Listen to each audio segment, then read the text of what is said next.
UK's Johnson to unveil plans at lavish Parliament opening. London, AP. Queen Elizabeth II will formally open a new session of Britain's Parliament on Thursday, with a speech giving the first concrete details of what Prime Minister Boris Johnson plans to do with his commanding House of Commons majority. Johnson's Conservative Party won an 80-strong majority in the 650-seat House in last week's election on a pledge to get Brexit done by leaving the European Union on January 31, and a broad promise to end years of public spending austerity. Now Johnson has to turn his election pledges into political reality. The Queen's speech, written by the government but read out by the monarch from atop a golden throne in the House of Lords, is set to include several dozen bills that the government plans to pass in the coming year.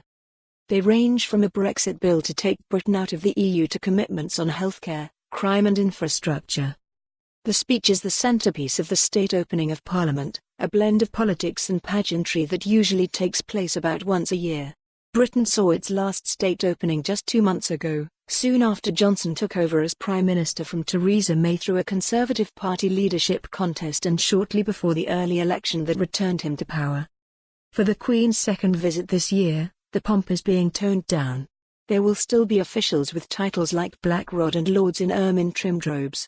But the 93-year-old monarch will travel to Parliament in a car, rather than a horse-drawn carriage, and will wear a hat rather than a diamond-studded crown.